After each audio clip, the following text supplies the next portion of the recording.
ਇਹ ਦੁਨੀਆ ਕਿੰਨੀ ਅਜੀਬ ਹੈ। ਇਹ ਖਿਆਲ ਤੁਹਾਡੇ ਜ਼ਿਹਨ 'ਚ ਵੀ ਕਦੇ ਨਾ ਕਦੇ ਤੇ ਜ਼ਰੂਰ ਆਇਆ ਹੋਏਗਾ। ਇੱਥੇ ਵੰਨ ਸੁਵੰਨੇ ਲੋਕ ਨੇ, ਵੰਨ ਸੁਵੰਨੇ ਕੰਮ ਹੋ ਰਹੇ ਨੇ। ਐਸੇ ਸੋਚ ਨੂੰ ਲੈ ਕੇ ਪੰਜਾਬੀ ਸ਼ਾਇਰ ਬਾਬਾ ਵੀਰ ਅੱਬੂ ਜ਼ਰੀ ਨੇ ਇੱਕ ਨਜ਼ਮ ਕਹੀ ਹੈ, ਤੇ ਨਜ਼ਮ ਦਾ ਨਾਮ ਉਹਨਾਂ ਰੱਖਿਆ ਹੈ ਦੁਨੀਆ ਵੰਨ ਸੁਵੰਨੀ। ਕੀ ਕਹਿੰਦੇ ਨੇ? ਕਿਸੇ ਦੇ ਬੁਰਜ ਉੱਤੇ ਲੱਗੀ ਹੋਈ ਹੈ ਸੋਹਣ ਸੁਨਹਿਰੀ ਪੰਨੀ, ਕੋਈ ਵਿਚਾਰਾ ਕੋਠੇ ਉੱਤੇ ਬੰਨ੍ਹ ਨਹੀਂ ਸਕਿਆ ਬੰਨੀ। ਕਿਸੇ ਨੂੰ ਦੋ ਦੋ ਚੋਪੜੀਆਂ ਤੇ ਕਿਸੇ ਨੂੰ ਸੁੱਕੀ ਖੰਨੀ, ਦੁਨੀਆ ਵੰਨ ਸਵੰਨੀ ਬਾਵਾ, ਦੁਨੀਆ ਵੰਨ ਸਵੰਨੀ। ਕਿਸੇ ਨੇ ਪੂਜਿਆ ਹਰੀਦਵਾਰਾ, ਕਿਸੇ ਨੇ ਮੰਨਿਆ ਮੱਕਾ, ਇੱਥੇ ਕਿਸੇ ਦੇ ਰਸਤੇ ਵਿੱਚ ਵੀ ਲੱਗ ਨਹੀਂ ਸਕਦਾ ਡੱਕਾ।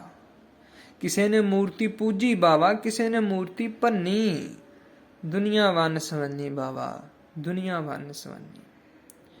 ਕਿਸੇ ਨੂੰ ਮਿਲਦਾ ਧੱਕੋ ਧੱਕੀ, ਕਿਸੇ ਨੂੰ ਮਿਲਦਾ ਧੱਕਾ, ਕਿਸੇ ਨੂੰ ਮਿਲਦਾ ਧੱਕੋ ਧੱਕੀ, ਕਿਸੇ ਨੂੰ ਮਿਲਦਾ ਧੱਕਾ। ਕਿਸੇ ਦੇ ਅੰਦਰ ਦਾਣੇ ਹੀ ਦਾਣੇ, ਕਿਸੇ ਦੇ ਕੋਲ ਨਹੀਂ ਫੱਕਾ। ਕਿਸੇ ਦੇ ਖੀਸੇ ਬੂਥੇ ਬਾਵਾ, ਕਿਸੇ ਦੇ ਖਾਲੀ ਕੰਨੀ, ਦੁਨੀਆ ਵੰਨ ਸਵੰਨੀ ਬਾਵਾ, ਦੁਨੀਆ ਵੰਨ ਸਵੰਨੀ। बहुत शुक्रिया।